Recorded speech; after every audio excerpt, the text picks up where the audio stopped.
Welcome to the Harvesting Wisdom podcast. Together we explore the vast landscapes of life, delving into the rich soil of experiences, sowing the seeds of curiosity, and harvesting the profound wisdom that each episode unfolds.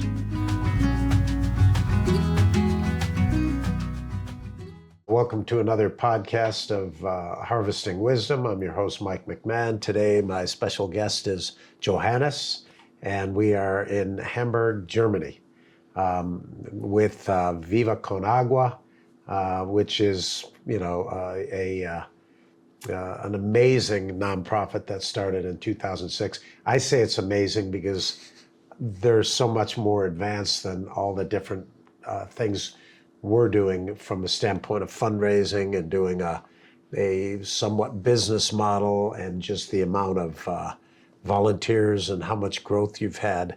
Why don't you tell me a little about your background with Viva Con Agua and walk us through because it was pretty complicated. It is. Web of ambition, I guess. That's true. Thanks for having us, first of all, and thanks for being our guest in the Villa Viva in Hamburg.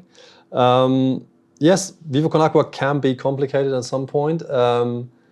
When I actually started off working with Viva Con Agua, not for Viva Con Agua because that came later. When I started off working with Viva Con Agua was in 2012. Actually, I got involved with an art gallery inside a football stadium hosted by Viva Con Agua. I can tell you later more about it. But that was my first job or my first involvement with Viva Con Agua. And then from then on, I supported the organization because I really liked the idea of getting people clean drinking water with creative things, basically, loads of them. And then in 2015, I started working full-time for Viva Con Agua, doing fundraising and marketing, and have been doing that since then. What skill sets did you were with an art gallery and a football stadium for Viva Con Agua. So what skill set, what were you doing at that? Were you an artist? Are you a promoter? What was your skill set? No, I'm not an artist. I was like, my art skills only like basic level. I've got two small children. They are better than me. But no, I studied literature and media. I used to do loads of cultural work, like events, organizing events like readings and art galleries and concerts and stuff like that.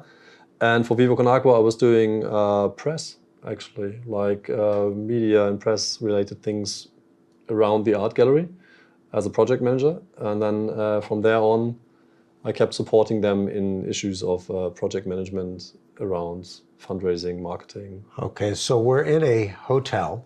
Yes. This is the second hotel, a different venture than the original venture when it was started.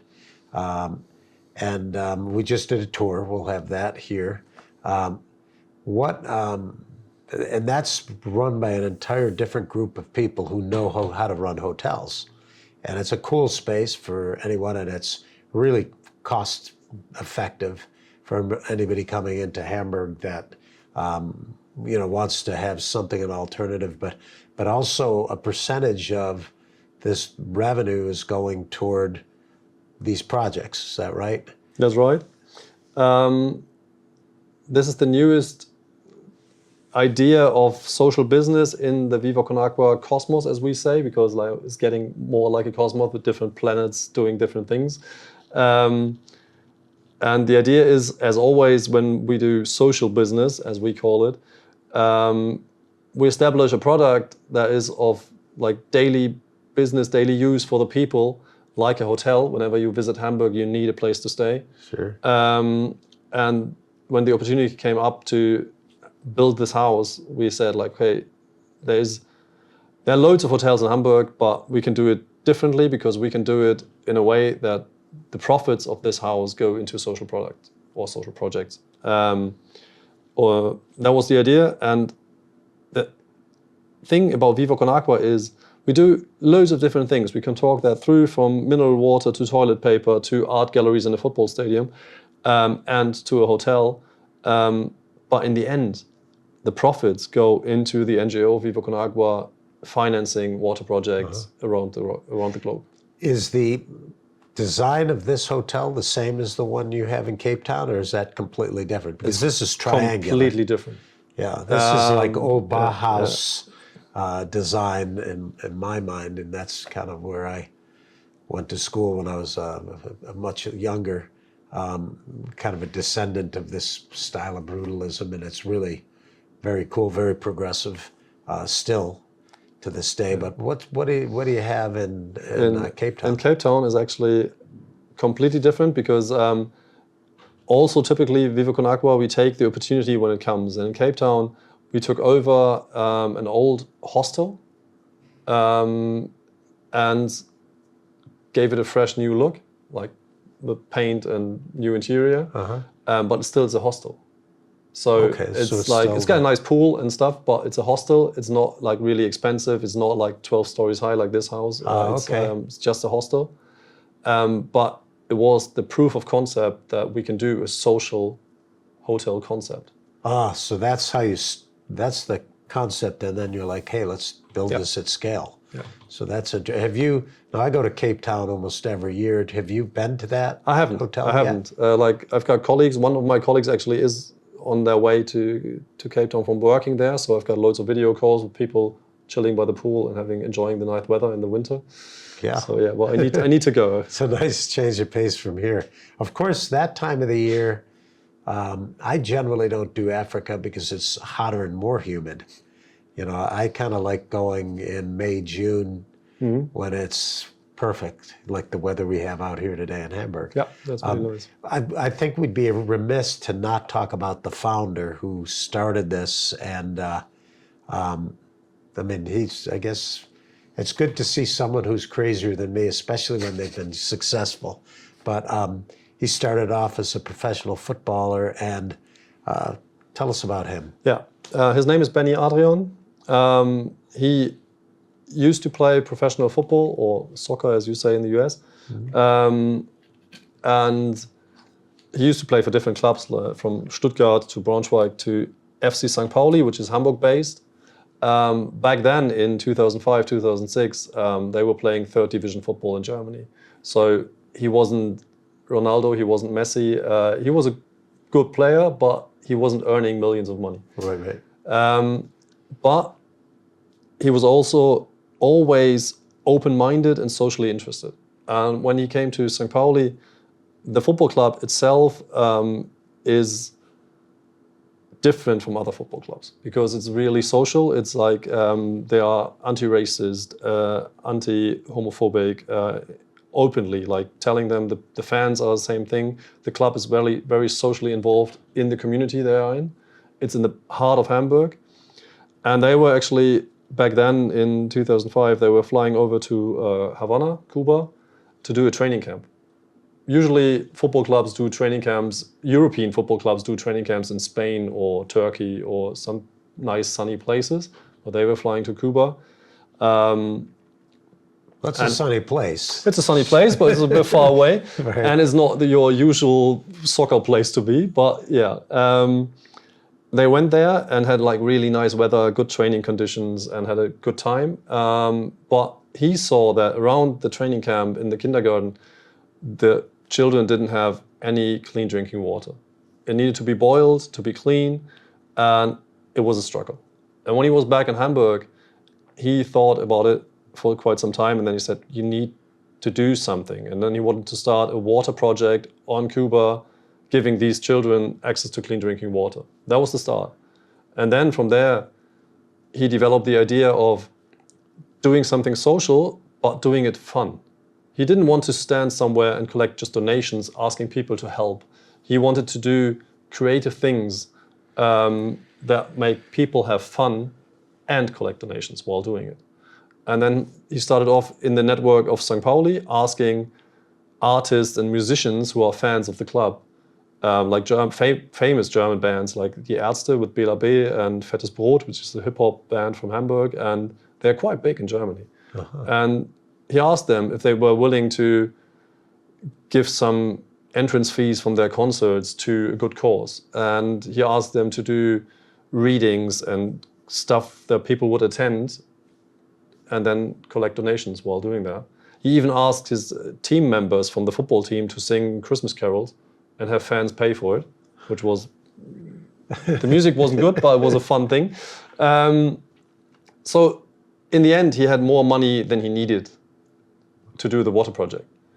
And from there on, basically, Viva Con Agua developed into what is now. And which is a sustainable model, which is really difficult for an NGO. And he ended his playing career being 27 years old, and then doing full-time Viva Con Agua. He even got his best friends from his childhood. He's from southern Germany, Stuttgart area, to join him in Hamburg and do Viva Con Agua full-time. Actually financially supported by their parents, to be honest. But they were living, they were sharing a flat in Hamburg and doing Viva Con Agua. That was the beginning. And then it developed from there on. Yeah. So with this podcast, we always tell the stories of individuals or organizations that are involved with sustainable projects that are earth-friendly. They're primarily land management, agriculture, which agriculture is everything. I mean, it requires water, it requires nutrition, as the next guest we'll talk to. But that's where it starts. And recently we've been asking the question, why bother? And so, you know, he was a professional soccer player, or football player, and he could have done other things, right? And the same with you. You could be working, and in the reality, people ask me all the time, why are you doing what you're doing? And, you know, for a long time, I really didn't have a great answer. You know, so I wonder, is it something within all of us, or is it take a special person? Is it something that, you know, you saw that your parents did, or he did, you know, for some other reason, or is it just something that all of us really want to do, but for some reason we never get to it? What's your thought on that? Actually, I think it can be different things for different people. For Benny, it was his passion to do things that he liked to do and with fun, and connecting that with something social just fit in right into his lifestyle. And then that was for him the driver. And I mean, to fund something like Viva Con Agua and to keep it going, especially in the beginning, takes a lot of commitment. And he put that in there because he was really clear on the idea is great. Do things that are fun, raise awareness, and do something social out of it. And then with that, he catches everybody. And he catches me as well, because working in a normal job, you spend so much time of your life working. And when you have the opportunity to do that and connect it with something bigger, something social. Bigger than yourself. That really is for me the thing to do, because I like to spend, I'm really privileged, to be honest. I get paid for my job. I've got a nice house. I've got a wife, 2 kids. So I don't have much to worry about living in Germany. Maybe I could earn more money with the skills I have in a job working for a huge company, maybe.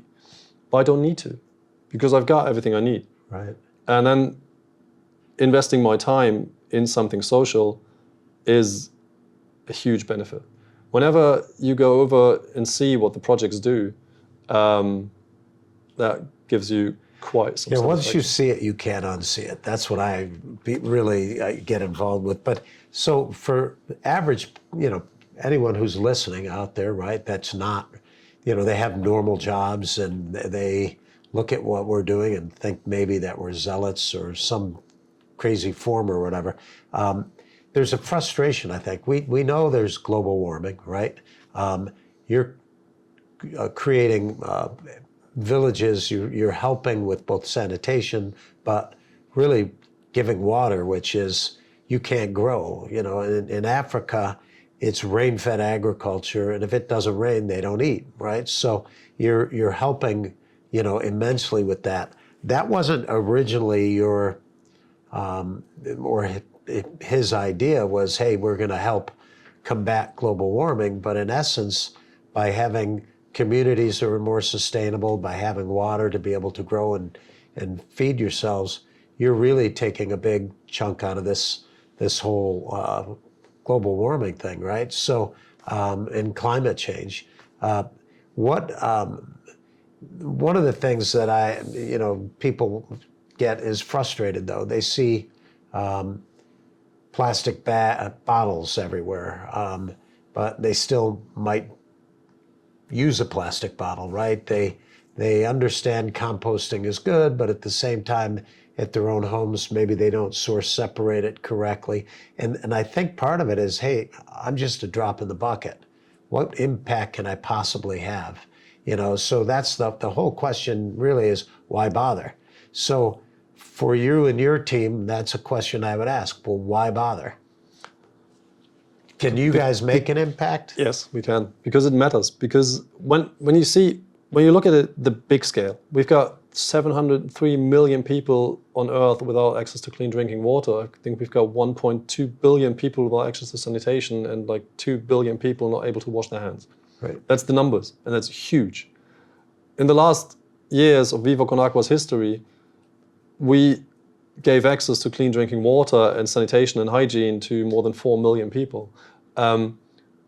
Compared to the big numbers, that sounds small, but it's 4 million people. That's huge. Oh, that's... And in the end, we do bother because what we do makes fun, and that's the fun thing is like, you get satisfaction. We get fulfillment. Yeah, not only satisfaction and fulfillment, but we also get a sense of community. What Benny started wasn't about solving the problem of getting everybody clean drinking water, because it was impossible to. When he started off, there was more than 1 billion people having no access to clean drinking water. Right. So now we're down to 700 million. That's better, but still we're not there. But his goal was to create something where everybody can get involved and have fun while doing it. And when you do something like that and people profit from it, that's why we call Viva Con Agua not a non-profit organization, but an all-profit organization. Everything we do, we try to make it all profit. So everyone profits. So everyone profits. Wherever you donate, you get something back. Wherever you participate and volunteer for Viva Con Agua, you get something back. And in the end, your life has changed because your life is more happy, your life is better.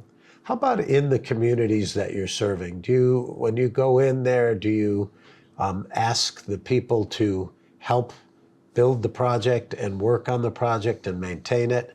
So it's truly sustainable. You can't obviously be going back and forth to Uganda every week and fixing pumps and that kind of thing. I would actually like to go to Uganda more often, but yes, it's true. That's a really important part. You get to get the people involved in the project from the beginning. Because when we finance a well or finance toilets or hand wash facilities or whatever, we don't own them. They don't belong to us. They are owned by the community. Sure. But that sense of understanding needs to be there. It needs to be their well. They need to keep it. They need to repair it. But they need to know how. Right. So what we do is we build the capacities to have the knowledge transported and to give people the actual ownership of whatever we finance.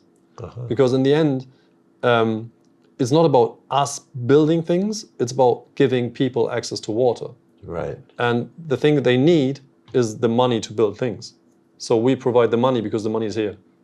Right. And then in the end, when that is working out, is water the baseline for everything else? Because after water comes education, nutrition, businesses. Sure. And you talked a little before about having kind of this cultural shift or this education, and that's kind of our primary goal with urban farming education is that we have a preschool to senior level in high school, or in Africa they call it primary and secondary school.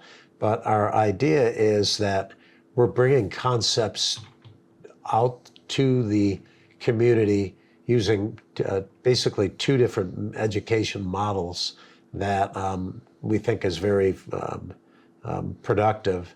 But the idea is to build that capacity. So we build capacity in community, and we do the same thing when it comes to climate smart agriculture, because that's probably primarily our bent. And then we're doing that with the education as well by teaching the teachers and going in. And we try to stay close to that mission. But when you go into a community, there's a whole bunch of other stuff. Like we're doing light bulbs in a school, or we're rebuilding a brick wall, and working with two teachers who wanted to make French fries. So we have these micro projects, and it's kind of hard to, when you start, where do you finish? But the idea for us is, and what we're learning is that we have to work with other NGOs that have a similar bent. They want to go out and help, but they're working on something very different. You know, and you guys are working on water, so you know, at some point, soccer player becomes an engineer, because that's really what you have to do to be a water specialist, right? Yeah, but the thing is, Benny does not know how to drill a well, and he's never learned it, and he will maybe never learn it, and he doesn't need to, because if you find the right partnerships, if you find the right people, then you can partner up and do things like that. We focus on water, sanitation, and hygiene in our projects, and that's what we do, nothing else. But the other partners we're working together with, they come in doing nutrition, they come in doing other things that are there as well. Because then you have a bigger impact for that community that you're serving, right? So I won't drag you out much more than this, but tell me about the projects. You have, I think it was 3,000 projects at this point in the game, or something. Looking back in history, yes, that's true. Right now, we've got, I think, 9 project countries with different projects in it. And the thing is, there's no blueprint. Nobody sits in Hamburg, Germany, having a blueprint of how a water project in Uganda, Ethiopia, or Nepal should look like. Because the need needs to come from the place where the water project is, in the end, developed. So you'd said earlier that they find you, you don't find them. Mostly. Because we have like clear focus areas now, because we concentrate on the places on Earth where water is the biggest issue, which is the eastern part of Africa at the moment, and then for us, Nepal and India, because actually in India, the sanitation topic in India is huge, and to get that changed would change a lot in the world. But once you've got this focus area where you're working in, then you can develop from there. Because in countries like Ethiopia, we started working in 2010, which is now 14 years ago, and keep developing from there, finding new projects, or as we say, like the projects find us, because we've got partner organizations, we know the government, we know people there, and they say like, hey, we've got a project coming up. We've got a town in Ethiopia, for example, Ijaji, where they said like, we need water systems to supply the town with water. And we usually work in remote areas. We don't do towns, so to say, because it's a lot more complicated. But that was just making sense. So we find a partner, we do the project, and then everybody's happy. And Ethiopia is still in a state of civil war. So I was there a couple years ago, and it's, if you're in one district, you know, there's people from that district that are not happy with people from this district or whatever, and the ruling class has only got a small portion of it. So how do you navigate that? Because do you have like an entire team that you develop there also here? Mostly, how does that work? Mostly we work partners that are already in the country. We don't send teams from here to somewhere. We've got our own teams in Uganda working from there, which is quite good, and South Africa as well. Complicated situations like in Ethiopia do not occur that much in the Viva Con Agua context, because we do not do emergency response work. We do usually work in countries where you can develop projects on a larger scale for several years. when the conflict in Ethiopia broke out, it was actually in a district that was not related to our project. Last year, it moved into Amhara region, which is where we do one of our projects. So we had to stop the work. Still financing the people working there, but they couldn't work for quite some time, actually. They've started off working now like 2 months ago and have been not working for 1 year because the conflict was so close and we didn't want to bring anybody into danger. Good thing if you can say that about a conflict like that. Well, look, I mean, the conflict in Ethiopia was the deadliest war on earth last year. Just fact. Nobody talks about it, but that's a fact. There's a lot of competitions for deadliest war. Yeah, it is. And we got a lot of them going on, But right? that one like, is, yeah. So we're in Eastern Africa as well, but we're not in the same countries, which is interesting, right? And I have no idea how we got to where we are, but it keeps expanding, and I expect to be probably in other countries as well with the model and the approach we have. But we're in Malawi, Zambia, and Zimbabwe, each with their own unique sets of issues and problems. You are in 9 countries, you said, including Nepal, which is really not in that area per se. But so where are you in Eastern Africa at this point? we actually we started off in Ethiopia. We are working very close in Uganda, and our biggest projects at the moment are in Uganda. We are in Zambia actually doing a water project in the capital of Lusaka. Okay. Our colleagues from Austria are doing projects in Malawi. We are doing projects in Kenya. We have been doing projects in Rwanda in the past, and we go down to South Africa as well.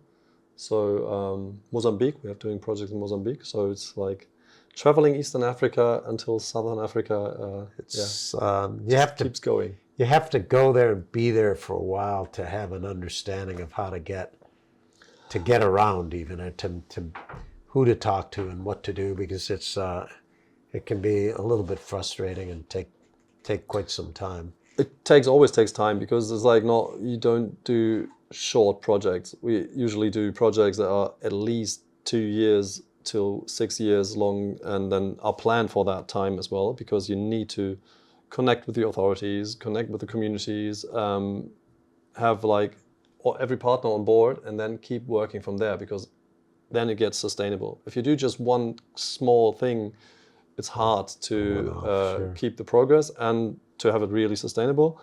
And for example, every country and every project is different. I've missed Tanzania before, because Tanzania is completely different. We work in a mountain region in Tanzania where you can't drill a deep well, and where rainwater harvesting due to climate change is not enough anymore to collect water. Sure. So we finance fog collectors. Looks a bit like a volleyball net, collecting fog from the clouds, providing clean drinking water to schools. Which is a whole different set of equipment. True, and takes a whole different set of planning as well. So yeah, it's really interesting where you go and how to adapt your projects. But as I said before, the need comes from the country within, so and the people and the communities. So yeah, every project is different, but the Viva Con Agua way to do it is always the same. We provide drinking water, sanitation, because if you don't have sanitation, your cleanest water will be polluted, and hygiene. And hygiene is the part where the whole Viva Con Agua DNA comes in, doing art, music, and sports, like changing behavior of people, not by telling them to change, but by using, I've brought you something, football for wash, for example, manuals and drills, football drills that explain how bacteria spreads or how you wash your hands to children.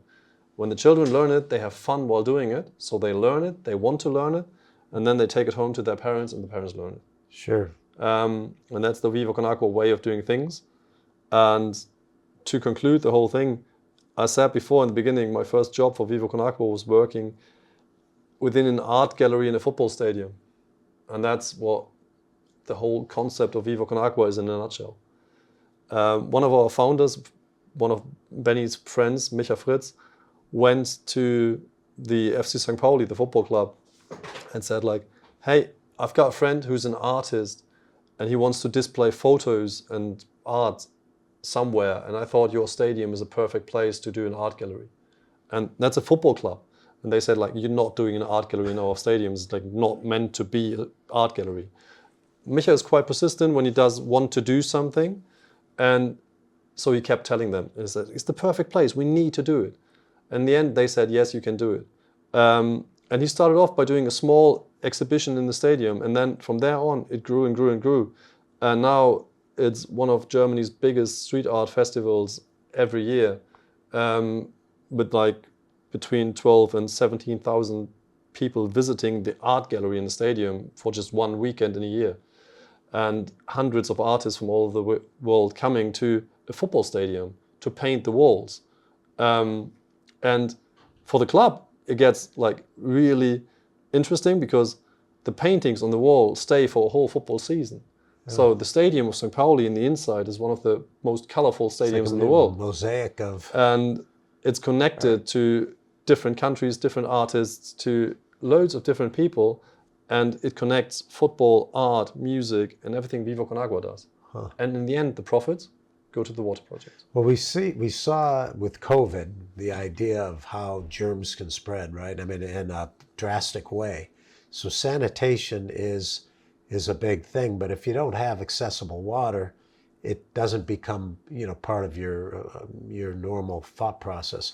And again, that's kind of where our process is going into the schools and showing the kids from an early age all the way through whenever they terminate in school, how to do climate smart agriculture, how to grow food for themselves, and how to do a lot of the things they're doing. And we started, I had a community garden probably 10 years ago, a little over 10 years ago, did that for about 6 years. And then it's been about 6 years with UFE, but I have a lot to learn from you guys. And I'm going to pick your brain. I love some of the business model concept, and I love the idea of how he got so many other people involved and volunteers involved. And you're right, you have to make it fun to make it work. And so, it's always a work in progress, but you have to be sustainable. If you're anybody, whatever the organization is, you have to have ways to pay for what you're doing, and then you have to have community. We came up with the understanding early on that it's all about community. If you're not working with community, then nothing works. But I appreciate you. Been a great morning, and thanks for having us. For joining. And we'll stay in touch. Yes, we do. Thank you. Thank you for joining the Harvesting Wisdom podcast. Like, share, and subscribe for ongoing insightful conversations. Explore our webpage for additional resources and visit our guest webpage for deeper insights. Your engagement is the foundation of our journey. Until next time, keep pursuing wisdom.